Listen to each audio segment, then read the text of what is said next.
Dear parents, अपने बच्चों के कमेंट्स को कम्युनिटी पोस्ट में लिख सकते हैं। कौन सा कम्युनिटी पोस्ट? डिस्क्रिप्शन में लिंक चेक करो। बिस्मिल्लाहिर्रहमानिर्रहीम। प्यारे बच्चों, अस्सलामु अलैकुम। उम्मीद करते हैं कि आप सभी बच्चे खैरियत से होंगे और शौक से हमारी कहानियाँ सुन रहे होंगे। तो बच्चों, आइए सुनते हैं आज की कहानी। नन्हे खरगोश ने अपनी छोटी सी पतीली ली और जंगल की तरफ चल पड़ा। वो चाहता था कि जंगल में होने वाला कोफ्ता बनाने के मुकाबले में उसी को इनाम मिले, लेकिन फिर वो ये सोचने लगा कि सबसे बड़े कोफ्ते का इनाम तो जरूर भालू के बच्चों को ही मिलेगा और सबसे छोटे कोफ्ते का इनाम चूंटी को मिलेगा। मुझे तो खूबसूरत कोफ्ते का इनाम भी नहीं मिल पाएगा, इसलिए कि मैंने जो कोफ्ता बनाया है वो टेढ़ा हो गया है। लेकिन शायद नन्हा खरगोश खुद से बोला, दादी अम्मा की स्पेशल सब्जी जो मैंने कोफ्ते में डाली है, इसकी खुशबू बहुत ही अच्छी है।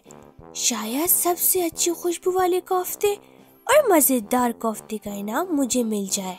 नन्हा खरगोश जंगल के बीचों बीच पहुंचा। वहाँ पर छोटी बड़ी बहुत सी पतीलियाँ रखी हुई थी।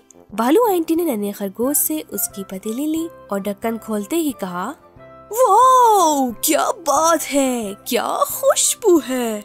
नन्हा खरगोश बहुत ही खुश हो गया और जाकर दूसरे बच्चों के साथ बैठ गया।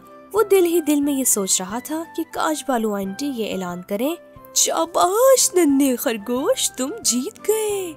मैं अपनी जगह से उठूं और सभी तालियों से मेरा वेलकम करें। खरगोश इंतजार में था। थोड़ी देर बाद भालू आंटी ने कहा, मैं थोड़ी देर बाद जीतने वालों के नाम का ऐलान करूंगी और हाँ, मैंने एक खास इनाम भी रखा है जिसके बारे में बाद में पता चलेगा कि ये किस चीज का इनाम है। लेकिन तुम लोगों को मुकाबले की शर्तें याद है ना? सारे बच्चों ने एक साथ जवाब दिया, हाँ जी हाँ, हमें याद है। लेकिन नन्हा खरगोश चुप रहा और दिल ही दिल में कहा, मुकाबले की ये शर्तें थी कि सबको खुद ही कोफ्ता बनाना है, किसी बड़े की मदद नहीं लेनी है। खरगोश ने कोफ्ता तो खुद से ही बनाया था, लेकिन उसकी दादी ने उसकी थोड़ी सी मदद की थी, इसलिए नन्हा खरगोश खुलकर हाँ नहीं कह पाया था और वो बहुत ही दुखी था। वो अफसोस कर रहा था कि काश मैंने अकेले ही कोफ्ता बनाया होता। नन्हे खरगोश के दिल में अजीब सी हलचल थी। अचानक वो अपनी जगह से उठा और भालू आंटी की तरफ दौड़ कर गया और उनके कान में कुछ कहा। अब उसके लिए ये अहम नहीं था कि कौन जीतेगा। उसने दिल ही दिल में कहा, अब इसके बाद मैं जरा बराबर भी किसी से मदद नहीं लूंगा। जीतने वाले के नाम का ऐलान होने से पहले नन्हे खरगोश ने सर झुकाया और अपने घर की तरफ चल पड़ा। भालू आंटी ने उसे जाते हुए देखा और आवाज दी, नन्हे खरगोश वापस आओ। खरगोश डर गया और दिल ही दिल में कहने लगा, अगर भालू आंटी ने सबसे कह दिया कि नन्हे खरगोश ने चीटिंग की है तो मैं क्या करूँगा?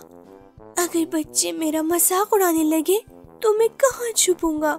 उसका दिल तो कर रहा था कि भाग जाए, लेकिन सारे बच्चे उसे देख रहे थे।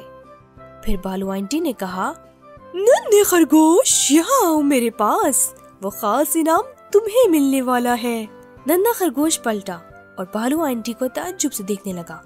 भालू आंटी ने सर हिलाया और बड़ी ही मोहब्बत और मेहरबानी के साथ उसकी तरफ इनाम बढ़ाया और कहा, ये लो तुम्हारी सच्चाई का इनाम। नन्हा खरगोश बहुत ही खुश था। सबने ताली बजाकर उसका वेलकम किया। नन्हे खरगोश ने अपना इनाम लिया और अपने घर की तरफ चला गया।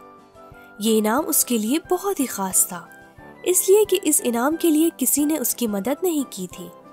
जब वो बच्चों के पास से गुजरा तो उसने सुना कि बच्चे एक दूसरे से कह रहे थे, काश हम भी सच बता देते और खास इनाम हमें मिल जाता। जी प्यारे बच्चों, हमेशा याद रखें, सच बोलने से खुदा भी खुश होता है और इंसान को इज्जत भी मिलती है, जबकि झूठ से इंसान को दुनिया में भी नुकसान होता है और खुदा भी नाराज होता है। इसलिए हमें हमेशा सच बोलना चाहिए।